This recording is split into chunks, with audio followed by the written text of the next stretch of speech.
Olá, eu sou Renata Santos e hoje vou falar sobre casamento e relacionamento amoroso. Então fica comigo. O que acontece então nas nossas relações? Muitas vezes nós somos influenciados por crenças, pensamentos que a gente ouviu na sociedade, na nossa família, enfim, algumas convenções e acabam influenciando então a nossa forma de ser.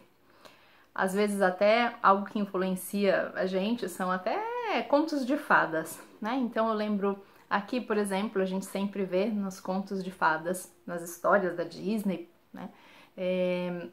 Existe um casal que sofre um monte de tribulações, de repente quando eles conseguem ficar juntos, o filme termina, né? Eles casando, enfim, e diz sempre, foram felizes para sempre, né? Então a gente fica às vezes com aquilo de que foram felizes para sempre, que vamos ser felizes para sempre numa relação a dois. E a verdade é que numa relação a dois nós vamos ter momentos sim de alegrias, de felicidade, mas também a relação a dois vai ser fonte também de momentos de crises, de desafios, de tristeza, às vezes de dor.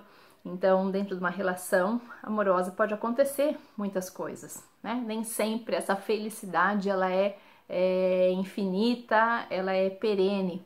Porque numa relação a dois, assim como na nossa própria vida, nós passamos individualmente, cada um, por períodos de crise, períodos de desafios em que as coisas talvez não vão tão bem, né? E a relação a dois também acontece isso. Também existem algumas crises, ou seja, a vida não é daquela forma plana, né? Em que as coisas vão ser sempre iguais.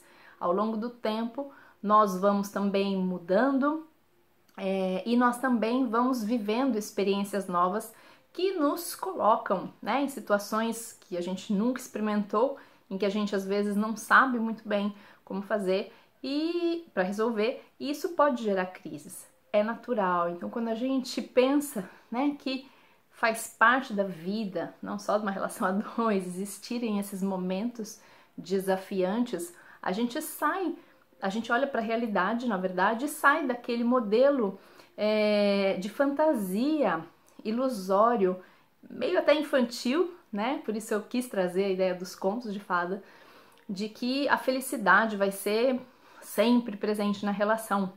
Muitas vezes até a partir dessa crença a gente busca a felicidade na relação. A gente às vezes, muitas vezes busca no outro, ou seja, o que o outro tem que me dar, através de exigências, né? Ele, essa pessoa, né? É o príncipe encantado que tem que me fazer feliz.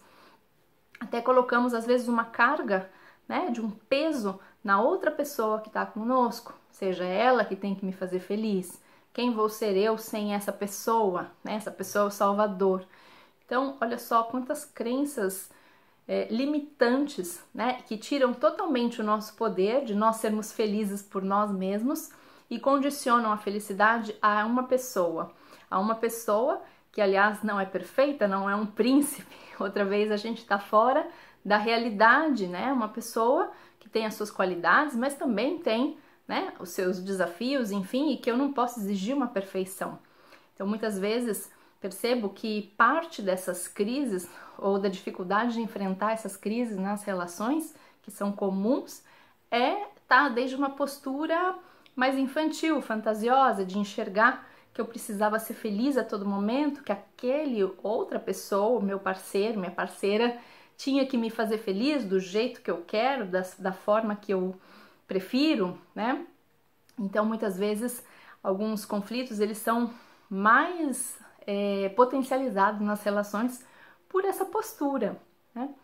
Agora, se a gente, então, dentro de uma relação, perceber, né, e dar espaço, ou até com essa naturalidade, para que existam conflitos, porque podem haver né, essas crises, como eu falei, às vezes por momentos ou situações que o casal está vivendo, restrição financeira, dificuldades para educar os filhos, ou quando nascem os filhos, para se organizar nessa nova vida, né?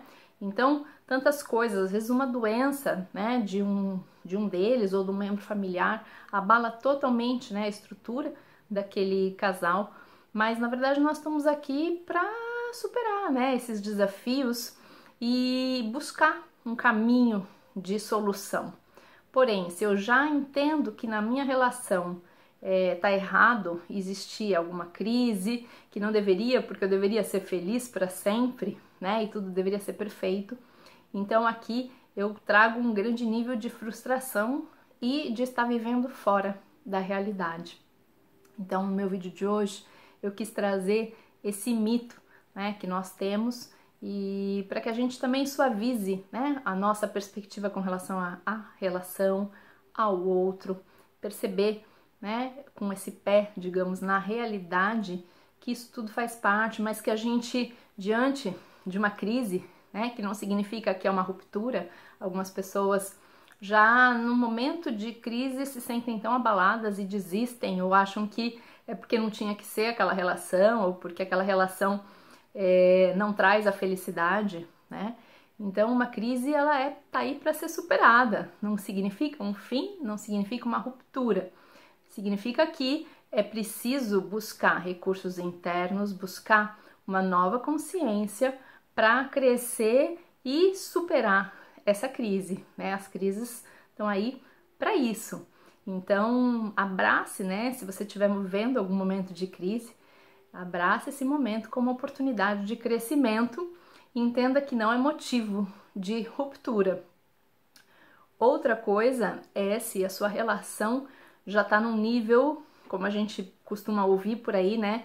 Eu não gosto muito dessa palavra, mas fica às vezes mais fácil para entender um nível tóxico, né? Outra coisa é se realmente essa relação já não é uma crise, mas é porque ela já é tóxica, ela é prejudicial para uma ou para as duas pessoas, ela já tem algo estruturado que realmente é tóxico, prejudica e que na verdade ela precisa finalizar, né? Ou se terminar ou concluir por causa dessa toxicidade ou ser, enfim, transformada. Tantos trabalhos que são possíveis ser feitos, né, emocionais para curar relações.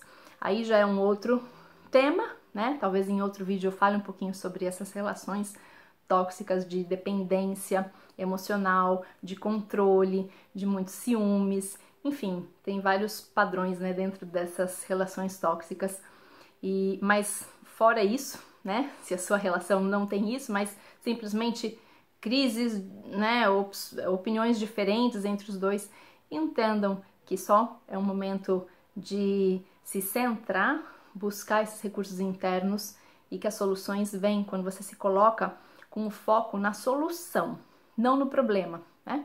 Como eu já disse em alguns vídeos anteriores, enfim, quando a gente coloca o foco em reclamar, em se queixar, ou às vezes até nesses momentos culpar o outro, despejar nossas frustrações no outro, a gente não consegue enxergar um caminho, uma via de solução. A solução para qualquer questão só vem desde um estado interno de aceitação daquilo que se vive e de paz. É nesse estado em que a gente consegue ter a mente mais clara, mais limpa e sintonizar realmente com novas possibilidades. E também, às vezes, dentro desse processo é muito importante o diálogo. Por isso, no vídeo passado, eu falei um pouquinho sobre a comunicação não violenta, que é uma forma de, durante esses períodos, da gente se comunicar melhor. Então, se você não viu o vídeo, eu recomendo que veja e espero que você tenha gostado dessa reflexão de hoje, que cada vez mais coloque os seus pés na realidade, não na fantasia, quando estiver na sua relação com o outro e com a sua vida também. E é isso que eu deixo para hoje para vocês. Se você ainda não segue o meu canal, curte aqui. Eu sou Renata Santos e trago sempre esses vídeos de autoconhecimento, bem-estar em todos os níveis. Então, espero você na próxima. Um beijo e até lá!